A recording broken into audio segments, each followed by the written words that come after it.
Welcome to health file. కాళ్ళలో చేతుల్లో కొంచెం వణుకు కనిపించగానే నరాలు బలహీనపడ్డాయని ఎవరికి వాళ్ళు ఓవర్ ది కౌంటర్ మెడిసిన్స్ కొనుక్కుంటూ వాడుతూ ఉంటారు. అసలు న్యూరలాజికల్ ప్రాబ్లమ్స్ ఎలా ఉంటాయి, లేటెస్ట్గా ఈ కరోనా పాండమిక్ నరాల మీద ఎలాంటి ప్రభావం చూపిస్తుంది, ఆ లక్షణాలు ఎలా ఉంటుంటాయి, అసలు నరాలకు సంబంధించిన సమస్యలకు ఏ ట్రీట్మెంట్స్ ఉన్నాయి, ఈ వివరాలను అడిగి తెలుసుకుందాం. Medicover hospitals neuro surgeon doctor Srikanth Reddy గారిని అడిగి. నమస్తే sir, welcome to the show అండి. ఒక కాల్ చేద్దాం, వెయిట్ చేస్తూ ఉన్నారు. హలో నమస్తే, చెప్పండి డాక్టర్ గారు వింటున్నారు. హలో డాక్టర్ గారు వింటున్నారండి. శ్రీనివాస్ గారు మీకు వస్తున్న అడగండి. నేను నా పేరు శ్రీనివాసమూర్తి, నా ఏజ్ 73 years. నేను పార్కిన్సన్ పేషెంట్, న్యూరో పేషెంట్, తర్వాత డయాబెటిక్. నేను Parkinson patient, neuro patient, diabetic patient. I will get severe headache, but I am not taking for headache any tablet. I am taking treatment from Dr. Jaiswal, neurophysician, since 20 years. Any immunity medicine for me? Okay. Thanks for your question Srinivas గారండి. మీరు చెప్పినట్టు మీకు headache ఉంది, Parkinson's ఉంది, diabetes ఉంది, ఇంకా దీంతోపాటు associated other symptoms కూడా ఉన్నాయి. ఇందులో ముఖ్యమైనది ఏంటంటే హెడేక్ తరచుగా మనం చూసేది 2 types ఆఫ్ హెడేక్ ఉంటాయండి. Primary headache and secondary headache అని. ప్రైమరీ హెడేక్ అంటే అది మైగ్రేన్ అవ్వచ్చు, టెన్షన్ హెడేక్ అవ్వచ్చు, స్ట్రెస్ హెడేక్ అవ్వచ్చు, లేదా క్లస్టర్ హెడేక్ అని. కామన్గా తరచుగా ఏది తక్కువ యంగ్ ఏజ్ అండ్ మిడిల్ ఏజ్లో చూసేదే మనం ప్రైమరీ హెడేక్ అంటాము. సెకండరీ హెడేక్ అనేది ఏంటి అని అంటే ఎక్కడైతే మనకి ఒక ట్యూమర్ గడ్డ అవ్వచ్చు, లేదా రక్తనాళాలు డిఫెక్ట్ అవ్వచ్చు, ఇంకోటి ఏదైనా స్ట్రక్చరల్ అబ్నార్మాలిటీ ఉన్నప్పుడు సెకండరీ హెడేక్స్ కామన్గా వస్తూ ఉంటాయి. మీ ఏజ్ స్పెసిఫిసిటీలో జనరల్గా ఆల్రెడీ మీరు ఒక మంచి సీనియర్ మోస్ట్ న్యూరాలజిస్ట్ దగ్గర ఫాలోఅప్లో ఉంటున్నారు. ఒకసారి మీ డాక్టర్ని కన్సల్ట్ అయ్యి దానికి ఏమైనా మెడిసిన్ తీసుకుంటే బాగుంటుంది. ఎందుకంటే మీకు ఆల్రెడీ పార్కిన్సన్స్ ఉందని అంటున్నారు, associated diabetes and other issues ఉండటం వల్ల. Coming to me second part ఏదైతే అన్నారో ఇమ్యూనాలజీ ఆర్ ఇమ్యూన్ బూస్ట్ చేయడానికి మెడిసిన్స్ అంటూ బెస్ట్ అంటే వ్యాయామం, ఎక్సర్సైజెస్ అవ్వచ్చు, యోగా అవ్వచ్చు, మెడిటేషన్ అవ్వచ్చు, లేదా మనం తిండి వల్ల జనరల్గా ఇమ్యూనిటీ అనేది బూస్టప్ జరుగుతూ ఉంటుంది. దానికి స్పెసిఫిక్గా మెడిసిన్ అంటే మల్టీ వైటమిన్ తప్పితే ఇంకా వేరేది ఏది ఉండదు. When it coming to headache, మీరు స్ట్రెస్ ఏమీ లేకుండా చూసుకుంటూ అండర్లయింగ్ సెకండరీ కాజ్ ఏమైనా ఉందా లేదా అని మీ డాక్టర్ గారిని కన్సల్ట్ అయ్యి కన్ఫర్మ్ చేసుకొని మెడిసిన్ తీసుకుంటే I think it could be under control. Venkatareddy గారు వెంకటరెడ్డి గారు చెప్పండి. నమస్తే, మీకు వస్తున్న అడగండి. అండి మాకు 1.5 month బ్యాక్ కంటి సైడ్ రైట్ సైడ్ పెయిన్ వచ్చింది. మా తలకాయ అంతా వచ్చేసి 1-2 days లో అది కండ్రెప్పలు మూసుకొని 3-4-5 days లో అది క్లియర్ గా నాకు ఓపెన్ కాలేదు. తర్వాత ఇప్పుడు కొంచెం అవుతాము చూపిస్తాను లోకల్గా డాక్టర్కి. అదేదో కండం సైడ్కి వెళ్ళిపోయింది, రైట్ సైడ్ కండం. మళ్ళీ ఇప్పుడు సైట్ గా వచ్చింది.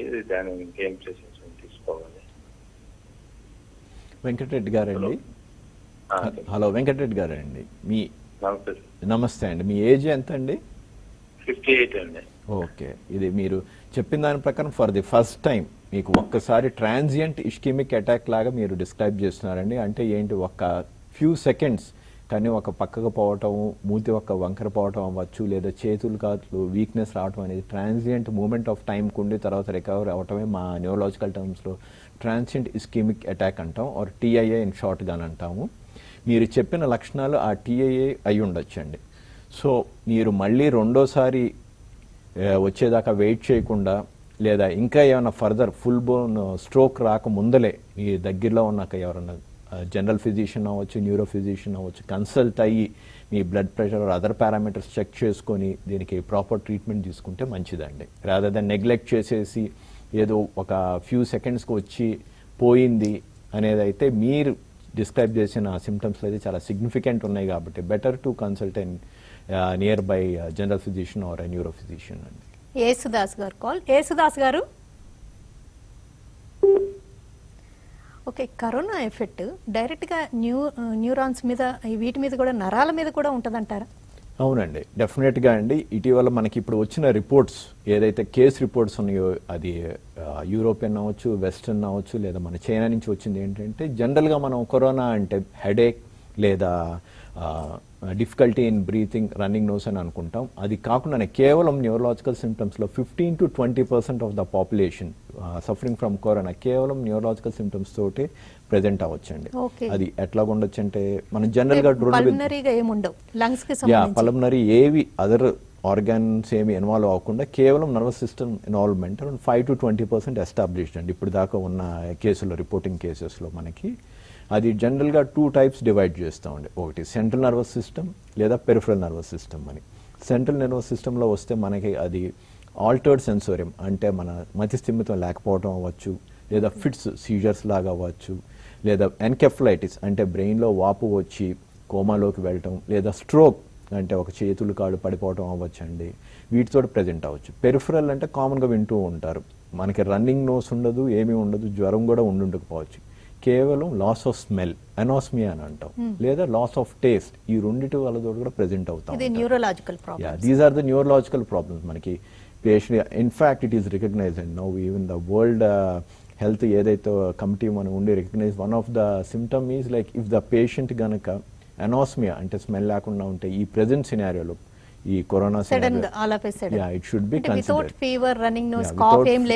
లేకుండా కూడా కేవలం లాస్ ఆఫ్ స్మెల్ తోటి ప్రెజెంట్ అవుతుంది.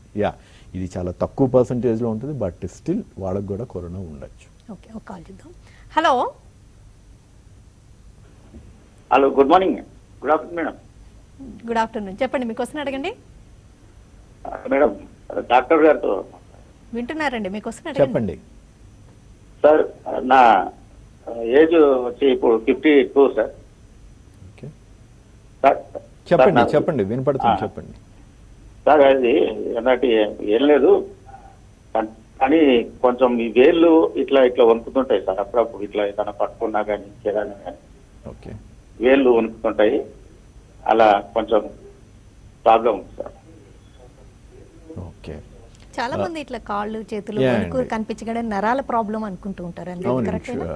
డెఫినెట్లీ ఉండొచ్చు. అది నరాల బలహీనత అనవచ్చు, మన కామన్ వాడుక భాషలో చెప్తుంటే, ఆర్ అండర్లైన్ వేరే ఇంకొక పెద్ద జబ్బుకి ఇది కేవలం ఒక స్టార్టింగ్. ఇంతకు ముందులో మన కాలర్ ఫోన్ చేసినట్టు ఇట్ కుడ్ బి పార్కిన్సన్స్లో ఎర్లీ ఫేజ్లో ఈ ట్రెమర్స్ లానే ఉండొచ్చు, లేదా జస్ట్ సింపుల్ ఇంటెన్షనల్ ట్రెమర్స్ అని అంటాం. అంటే ఇది ఏజ్ పెరుగుతూ ఉండగా నరాల బలహీనత వల్ల, లేదా కొంతమంది ఎక్కువ ఆల్కహాల్ అడిక్షన్ అయి ఉన్నా సరే, లేదా స్మోకింగ్ అడిక్షన్ వాళ్ళలో కూడా అవి టెంపరీగా వాటి నుంచి మనం కొంచెం బ్రేక్ తీసుకున్నప్పుడు ఈ వణుకుడు అనేది రావడం సహజం అండి. దానికి మనం డైట్ ద్వారా లేదా మనం మెడికేషన్స్ ద్వారా దాన్ని మనం కంట్రోల్లో ఉంచుకోవచ్చు.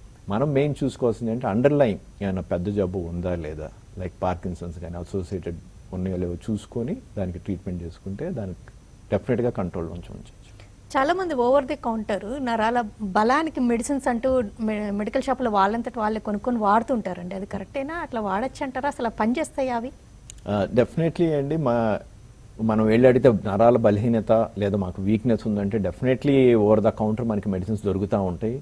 కానీ మనం గుర్తుంచుకోవాల్సిన ప్రతి ఒక్క మెడిసిన్కి మన ఏది వెళ్తున్నా సైడ్ ఎఫెక్ట్స్ అనేది కంపల్సరీ ఉంటుందండి. మేము యాజ్ ఏ ప్రాక్టీషనర్స్గా మేము ప్రిస్క్రైబ్ చేసే ముందర మెడిసిన్ని దానికి పాజిటివ్ ఎఫెక్ట్స్ ఏంటి, నెగిటివ్ ఎఫెక్ట్స్ ఏంటి, ఆ మెడిసిన్ వల్ల మనకి పాజిటివిటీ ఎక్కువ ఉంటేనే ఆ నెగిటివిటీ అండర్ కంట్రోల్లోనే ఉంచుకొని లేదా దాన్ని అవగాహన పెట్టుకొని ఏ పేషెంట్కి ఎంత మొత్తాదులో డోసేజ్లో ఇవ్వగలం అనేది పాసిబుల్ అవుతుంది.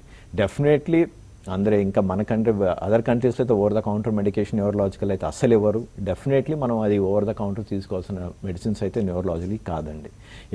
మల్టీవైటమిన్స్ అనేవి దొరుకుతూ ఉంటాయి, అవి వేసుకోవచ్చు. Multivitamins supplements are a different issue. కాకపోతే న్యూరో మెడిసిన్ అయితే under proper guidance and prescription తోటి వాడటం మంచిది. షార్ట్ బ్రేక్ తీసుకుందామండి. బ్రేక్ తర్వాత ఎనీ అదర్ వైరల్ ఇన్ఫెక్షన్స్ కూడా నరాల మీద ప్రభావం చూపిస్తూ ఉంటాయా? అండ్ డయాబెటిక్స్ ఇంకా ఎక్స్ట్రా కేర్ ఎలాంటివి తీసుకోవాలి? అండ్ ఈ వెదర్ అనేది నరాలను ఎలా ఇన్వాల్వ్ చేస్తుంది? Health file Medicover hospitals neuro surgeon doctor Srikanth Reddy గారితో వైరల్ ఇన్ఫెక్షన్స్ నరాల మీద ఎలాంటి ప్రభావం చూపిస్తుంది, కరోనా ఏ ఇతర లక్షణాలు లేకుండా కూడా నరాలను ఇన్వాల్వ్ చేస్తుందా, ఆ లక్షణాలు ఎలా ఉంటాయి, అండ్ సమ్ అదర్ న్యూరలాజికల్ ప్రాబ్లమ్స్కి ట్రీట్మెంట్స్ ఎలా ఉంటాయి, వివరాలన్నీ అడిగి తెలుసుకుంటున్నాం. ఒక కాల్ చేద్దామండి ఈశ్వరయ్య గారిది. ఈశ్వరయ్య గారు నమస్తే అమ్మా. నమస్తే అండి, చెప్పండి. డాక్టర్ గారు వింటున్నారండి, మీ క్వశ్చన్ అడగండి. నా ఏజ్ 69 years. తలకాయ పక్కన తలకాయ నొప్పి వస్తుంది, అప్పుడప్పుడు వస్తుంది, ఒకటే ఉంటుంది, మళ్ళీ కుదిరి తగ్గిపోతుంది. మరి కాళ్ళలో నరాలు అరికాల నుంచి మంటలు వస్తుంటాయి. దానికి జనరల్ గా జింకో పెట్టే టాబ్లెట్ పెట్టుకుంటే కొంచెం బాగుంటుంది, నరాలు ఉంటుంది, బాగొస్తున్నాయి. మళ్ళీ అది నీకు మళ్ళీ కాళ్ళ నరాలు పాదాల కింద నడము, తలకాయ చుట్టుపక్కల నొప్పు రావుతూ ఉంటారు. ఎందువల్ల అది ఏమిటనేది ఒక పక్క చెయ్యి, ఒక పక్క కుడి చేయమంటే లాగుతూ ఉంటుంది కొద్దిగా. ఈశ్వరయ్య గారండి, మీరు చెప్పిన సిమ్టమ్స్ కనుక ఏదైతే అరికాలలో మంటలు అవన్నీ ఉన్నాయో అవి పెరిఫరల్ న్యూరోపతి అని అంటామండి. అవి అయ్యే ఛాన్సెస్ చాలా ఉన్నాయి. మీ ఏజ్ మళ్ళీ మీరు డిస్క్రిప్షన్ చేసేసిన విధానం చూస్తుంటే అది మా క్లినికల్లీ డెఫినెట్లీ చూసి ఎగ్జామిన్ చేయాలి. కానీ మీరు చెప్పే విధానం బట్టి చూస్తుంటే పెరిఫరల్ న్యూరోపతి అని అంటామండి. అది ఎందుకు వస్తుంది మీలో ఏంటి అనేది మనం కొన్ని టెస్టుల ద్వారా ఎగ్జామినేషన్ ద్వారా చూడాల్సి ఉంటుంది. మీరు తీసుకునే డెఫినెట్లీ జింకోవిడ్ ఈజ్ ఎ మల్టీవైటమిన్ అండి. అది ఎంత మటుకి ఎఫెక్ట్ అవుతుందని 100% చెప్పలేము. అండ్ సెకండ్ సిమ్టమ్స్ ఏదైతే చెప్పారో మెడ నొప్పి, కొన్ని తిప్పితే మెడ పట్టేయటం లేదా చేయి గుంజటం, అగైన్ అది మీ ఏజ్ పరంగా వచ్చే సర్వైకల్ స్పాండిలోసిస్ అయి ఉండొచ్చు. దానికి కూడా మనం ఎగ్జామిన్ చేసి ప్రాపర్ మెడికేషన్ తీసుకుంటే బాగుంటుందని నేను మీకు సజెస్ట్ చేస్తాను. నాగమల్లేశ్వరరావు గారు కాల్. నాగమల్లేశ్వరరావు గారు, హలో. హలో, నమస్తే అండి, చెప్పండి. మా అమ్మగారికి మోకాళ్ళు బాగా నరాలు బిగిసిపోయినండి. ఇంతకుముందు బాగానే నడిచేది, లాక్డౌన్ 3 నెలలు 4 నెలలు అటు తిరగటం లేక కాళ్ళు బాగా నరాలు స్టక్ అయిపోయినట్టు అది ఒంగోలు నడిచే పరిస్థితి వచ్చిందండి. దానికి ఆమె మెడిసిన్ ఏమన్నా ఉంటుందా అని. డెఫినెట్లీ అండి, మీరు చెప్పేది చూస్తుంటే ఆస్టియో ఆర్థరైటిస్ లాగా ఉండుండొచ్చు. మీ మదర్ గారు ఇన్నాళ్ళు నడుస్తూ ఇప్పుడు ఈ లాక్డౌన్ వల్ల మనం ఇంటికి పరిమితం అవటం, ఎక్కువసేపు కూర్చోవటం వల్ల జాయింట్స్లో ఇన్ఫ్లమేషన్ అనేది పెరిగి నడవటానికి ఇబ్బంది కావటం, నొప్పి రావటం అనేది కామన్గా ఉంటుంది. ఇప్పుడు దాకా మీరు ప్రోగ్రామ్ కనుక వింటున్నట్టు చూస్తుంటే ఓవర్ ది కౌంటర్ మెడిసిన్ అంటే మనం ఎటువంటి ప్రాపర్ ఎగ్జామినేషన్ లేకుండా వెళ్ళి మెడిసిన్ తీసుకోవటం అనేది మనకి డెఫినెట్లీ మంచిది కాదండి, హానికరం. సో మీ దగ్గరలో ఉన్న ఎవరో ఒక డాక్టర్ని ఒకరిని కన్సల్ట్ అయ్యి చూసి అసలు మనం అనుకున్న ప్రాబ్లం ఉందా లేదా, అసలు ఎందుకు నడవలేకపోతున్నారని ఎగ్జామిన్ చేయించుకొని ప్రాపర్గా దానికి తగ్గ మెడిసిన్ తీసుకుంటే బాగుంటుందండి. ఎన్నో రకాల వైరల్ ఇన్ఫెక్షన్స్ ఉన్నాయి కదండి, అవి కూడా నరాల మీద ప్రభావం చూపిస్తూ ఉంటాయా? మీరు ఇందాక కరోనాకి అయితే డైరెక్ట్గా ఉండొచ్చు 5 to 10%, అవి కూడా చూపించచ్చు? డెఫినెట్లీ అండి. ఇప్పుడు దాకా ప్రతి ఒక్క మనం హర్పీస్ అని అనుకోవచ్చు, most of the viral infections ఏవైతే ఉన్నాయండి జనరల్గా అవి మన న్యూరాన్స్ని అటాక్ అయ్యి ఆ న్యూరాన్స్ ద్వారా పెరిఫరల్ సిస్టమ్ నుంచి సెంట్రల్ సిస్టమ్కి వెళ్ళటం అనేది జరుగుతూ ఉంటుందండి. ఇది first time corona virus nervous system involve అవుతుంది అనే టైప్ కాదండి. మనకి ఇప్పుడు దాకా చాలా వైరసెస్ ఏది నర్వస్ సిస్టమ్ ఇన్వాల్వ్ అవుట్ చేయడం అనేది జరుగుతుంది. వచ్చిపోయి అన్ని సిమ్టమ్స్ డిపెండింగ్ అపాన్ ఆ స్ప్రెడ్ ద్వారా పెట్టుకొని ఎన్కెఫలైటిస్ అంటే ఇన్ఫ్లమేషన్ కానీ, ఆటో ఇమ్యూన్ తక్కువయ్యి, ఇమ్యూనిటీ తక్కువయ్యి ఫ్లేర్ అప్ అవడం అనేది కానీ జరుగుతూ ఉంటాయి. This is not the first time చాలా వైరస్ సెంట్రల్ నర్వస్ సిస్టమ్ అనేది అటాక్ చేయడం జరుగుతూ ఉంటుంది. కాల్ చేద్దామండి. హలో మేడం, చెప్పండి. నమస్తే, చెప్పండి. నమస్కారం మేడం. మా మిస్సెస్ 2 ఏళ్ల క్రితం గోడ బుర్ర తగిలిందండి గోడకి. మేడం నమస్కారం. డాక్టర్ గారు చెప్పండి. చెప్పండి. చెప్పండి సార్ నమస్కారం సార్. నమస్తే అండి, చెప్పండి.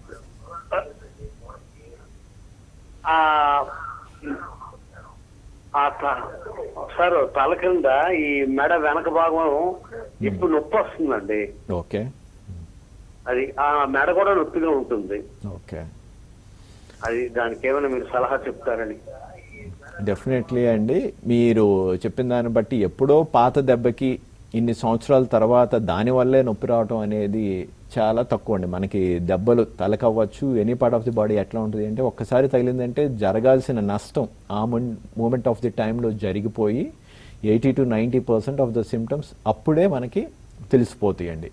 ఇన్ని సంవత్సరాల తర్వాత వస్తుంది అంటే ఫస్ట్ ఆ దెబ్బ వల్ల ఇది వస్తుందా లేదా, ఇప్పుడున్న ప్రాబ్లం దానివల్ల లేదా అని మనం చూసుకోవాల్సిన అవసరం ఉంది ఒకటి. రెండోది ఇంకా అండర్లయింగ్ ఎంత మట్టికి మనకి అది డ్యామేజ్ చేస్తుంది, ఎంత ఇంపార్టెంట్, ఏదో సింపుల్ అనాలిసిక్స్ తోటి పోద్దా లేదా ఇంకా ఏమన్నా అండర్లయింగ్ ఫర్దర్ డ్యామేజ్ జరుగుతుందా అనేది చూసుకోవాల్సిన అవసరం కూడా ఉందండి. డెఫినెట్లీ మీరు ఇప్పుడు దాకా మనం డిస్కస్ చేసినట్టుగానే ఒక ఫిజిషియన్ ఎవరైనా కలిసి చూపెట్టుకుని దానికి తగ్గ ట్రీట్మెంట్ తీసుకుంటే మంచిదండి. నరేష్ గారు కాల్. నరేష్ గారు, నరేష్ గారు, రమేష్ గారు, మేడం నమస్తే అండి, చెప్పండి మీకు వస్తున్న అడగండి క్విక్గా. మేడం నాకు బ్రెయిన్ లో హలో మేడం టీవీ వాల్యూమ్ తగ్గించి క్లియర్గా ఫాస్ట్గా అడగండి. నమస్తే మేడం, నాకు బ్యాక్ సైడ్ బ్రెయిన్ లో పట్టే హలో చెప్పండి. మేడం హలో చెప్పండి, వినపడుతుంది, చెప్పండి రమేష్. నాకు బ్రెయిన్ లో అది బ్యాక్ సైడ్ పట్టేసినట్టుగా అనిపిస్తుంది సార్. ఓకే నెక్స్ట్ ఏంటంటే అది ఎక్కువగా బరువుగా అనిపిస్తుంది. ఓకే ప్లస్ అటు సైడ్ ఇటు సైడ్ కదుపుతూ ఉంటే హెడ్ ఫ్రీ అయినట్టు అనిపిస్తుంది సార్. ఓకేనండి. మీరు నడవగలుగుతున్నారా? మీరు చెప్పేది ఏదైతే బ్రెయిన్లో పట్టేసినట్టు ఉండటం అండి, నడిచేటప్పుడు బ్యాలెన్స్ సొరిగినట్టు ఉండటము, ఆ బ్లడ్ ప్రెషర్ మనకి ఏదైతే స్ట్రెస్ వల్ల టెన్షన్ బ్లడ్ ప్రెషర్ పెరిగినప్పుడు ఇట్లాంటి సిమ్టమ్స్ రావచ్చు అండి. లేదు అని అంటే తలలో ఇందాక చెప్పినట్టు ఫస్ట్ చెప్పినట్టు సెకండరీ అంటే ఏమైనా బ్రెయిన్ స్ట్రక్చరల్ అబ్నార్మాలిటీ ఉన్నా సరే ఇట్లాంటివి జరుగుతూ ఉంటాయి.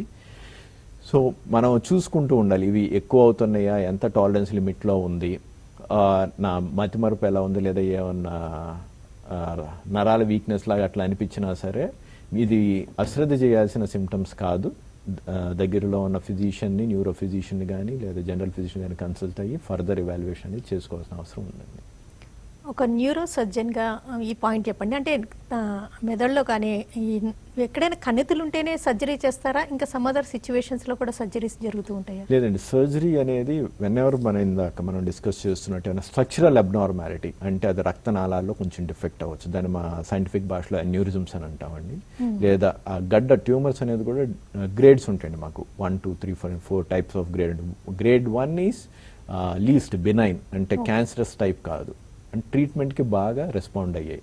గ్రేడ్ 4 ఈజ్ క్యాన్సరస్ అంటే అవి బ్రెయిన్లో స్ప్రెడ్ అవటం, మళ్ళీ రావటం, తరచుగా రేడియేషన్ ఇచ్చిన కీమోథెరపీ అయినా కంట్రోల్ లేకపోవటం, అవి చాలా డేంజరస్ అండి. మోస్ట్ ఆఫ్ ద ఈ ట్యూమర్స్ అవనివ్వండి, అన్యూరిజమ్స్ అవనివ్వండి, అవన్నీ మన అడ్వాన్స్ టెక్నాలజీలో ఈ కాలంలో అది మనం computer guided or and neuro navigation guided అంటాము, వేర్ ఆ అడ్వాన్స్ టెక్నాలజీ లేదా న్యూరో మైక్రోస్కోప్ వాటిని బెటర్ అడ్రస్ చేయగలుగుతున్నాం with the latest technologies. So ఒక్కసారి కనుక ఈ లో గ్రేడ్ అవన్నీ అన్యూరిజం కానీ మన ట్రీట్మెంట్ కనుక తీసుకుంటే మళ్ళీ రికరెన్స్ వచ్చే ఛాన్సెస్ చాలానే తక్కువ. వేరే గ్రేడ్ 4 డెఫినెట్లీ క్యాన్సరస్ అయ్యకుంది, అది మనకి హై రిస్క్ ట్యూమర్స్ లా ఉంటాయి. తలనొప్పి మరి ముఖ్యంగా హెడేక్ అనేది ఒక్క ఏజ్ తర్వాత వస్తే, అది సివియర్గా వస్తే ఒక డేంజరస్ ఇండికేషన్ అంటారు కదా. అంటే ఇందాక నుంచి మనకి హెడేక్ గురించి చాలా మంది కాల్ చేస్తున్నారు. అంటే అది అసలు ఎప్పుడు డేంజరస్ ఇండికేషన్ అని అనుకోవాల్సి ఉంటుంది? డెఫినెట్లీ అండి. ఏజ్ మనం ఏదైతే యంగ్ ఏజ్లో లేదా మిడిల్ ఏజ్లో హెడేక్స్ అనేది తరచుగా ఇందాక మనం డిస్క్రైబ్ చేస్తున్నట్టు ప్రైమరీ హెడేక్స్ అనేవి ఉంటాయండి. ప్రైమరీ హెడేక్ అంటే ఎటువంటి తలలో డిఫెక్ట్ లేకుండా ఆర్ ప్రాబ్లమ్స్ లేకుండా స్ట్రెస్ లేదా మైగ్రేన్ వాటర్ రిలేటెడ్ వస్తూ ఉంటాయి. వేరస్ ఎల్డర్లీలో ఇది వయసు 55-60 ఇయర్స్లో ఆ తర్వాత కానీ సడన్ ఆన్సెట్ ఆఫ్ హెడేక్స్ ఉన్నట్టుండి బాగా తల బరువుగా ఉండటం, చిట్లిపోయినట్టు హెడేక్ ఉంటుంది, తల తిరిగిపోయి పడిపోతున్నట్టు అనిపిస్తుంది, ఇవన్నీ స్ట్రోక్ అయి ఉండొచ్చు, లేదా తలలో రక్తనాళాలు డిఫెక్ట్ అయ్యి రక్తనాళాలు బర్స్ట్, ఈ అన్యూరిజమ్స్ అనేవి పగిలి ఇట్లాంటి సడన్ హెడేక్స్, వార్నింగ్ హెడేక్స్ అంటాం వస్తూ ఉండొచ్చు. లేదా తలలో ఏమన్నా గడ్డలు ఏజ్ పరంగా అది బెనైన్ ట్యూమర్ అవ్వచ్చు, మ్యాలిగ్నెంట్ అవ్వచ్చు, గ్రేడ్ 4 అవ్వచ్చు, ఏదన్నా సరే ఇవి ఒక 20% ఆఫ్ ద పాపులేషన్లో ఈ హెడేక్స్ ఉన్న వాళ్ళలో ఉండే ఛాన్సెస్ ఉన్నాయి. సో ఏజ్ పరంగా మనకి హెడేక్ వస్తుంది, పెరుగుతూ పోతుంది, కంటిన్యూస్గా ఉంటుంది, లేదా దాంతోపాటు గిడీనెస్ లేదా కంటి చూపు మందగించటం, గ్రాడ్యువల్గా ఇది దూరపు చూపు తగ్గటం కానీ లేదా మన చూపు మందగించడం జరగటం, లేదా ఫిట్స్ లాంటి మెమరీ డిఫెక్ట్స్, ఇట్లాంటి ఎటువంటి డౌట్ ఉన్నా సరే అబౌట్ 50-60 ఇయర్స్ వాళ్ళలో డాక్టర్ని కన్సల్ట్ చేయాల్సిన అవసరం ఉందండి. ఒక కాల్ ఇద్దామండి వెంకటకృష్ణ గారిది. వెంకటకృష్ణ గారు నమస్తే, చెప్పండి. హలో చెప్పండి, డాక్టర్ గారు వింటున్నారు, మీకు వస్తున్న అడగండి. మేడం, పాపకు తలనొస్తుంది మేడం, బాగా అలసిపోయినప్పుడు, స్ట్రెయిన్ అయినప్పుడు, మళ్ళా వామిటింగ్ అయినంత వరకు తగ్గదు మేడం ఆ తలనొప్పి. హలో, పాప ఏజ్ ఎంత అండి పాపది? పాపది ఏజ్ వచ్చేసి 18 ఇయర్స్ మేడం. చూడండి, మీరు చెప్పింది హెడేక్తో పాటు వామిటింగ్ అనేది అది మంచిది కాదండి. మళ్ళీ మీరు మంచిది. స్పెసిఫిక్గా చెప్తున్నారు చూడండి, వామిటింగ్ అయిపోయినాక హెడేక్ తగ్గిపోతుంది అని అంటే దాన్ని మనం నిర్లక్షించాల్సింది కాదు. 18 years is an very young age. అందరికీ ఏంటంటే ఈ ఏజ్లో హెడేక్ వచ్చుద్ది కానీ వామిటింగ్స్ కానీ లేదా కంటి చూపు మందగించడం కానీ ఉండదు అండి. సో ఇటువంటి పరిస్థితుల్లో మీరు దయచేసి ఫిజిషియన్ దగ్గరికి తీసుకెళ్ళి ఒకసారి చూపెట్టుకోండి. ఓకేనండి డాక్టర్ శ్రీకాంత్ రెడ్డి గారు, థ్యాంక్స్ అలాట్ అండి. Thank you. డాక్టర్ గారు చెప్పినట్టుగా టేక్ హోమ్ పాయింట్స్ ఏంటంటే కరోనా వైరస్ అనేది 5 to 10% డైరెక్ట్గా నరాల మీద కూడా ప్రభావం చూపిస్తుంది. అంటే వాళ్ళకి ఇంకే అదర్ సిమ్టమ్స్ లేకుండా కూడా ఉంటుంది, అది కూడా గమనించుకోవాలి. అండ్ ఎవరికి వాళ్ళు నరాల బలహీనత అని ఓవర్ ది కౌంటర్ మెడిసిన్స్ తీసుకోవడం అంత తగింది కాదని ఒక్కొక్కసారి సమ్ అదర్ కాజెస్ కూడా ఉంటూ ఉంటాయి, కాబట్టి అది కూడా గమనించుకోవడం. అండ్ వయసు పైబడ్డాక అలాపే సడన్ హెడేక్ ఇంకా సమ్ అదర్ సిమ్టమ్స్ ఉన్నప్పుడు తప్పనిసరిగా ట్యూమర్ లాంటిది ఏమైనా ఉందేమోనని గమనించుకుంటే బెటర్ అని Medicover hospitals neuro surgeon doctor Srikanth Reddy గారు తెలియజేశారు. ఇది ఇవాళ హెల్త్ ఫైల్. నమస్తే.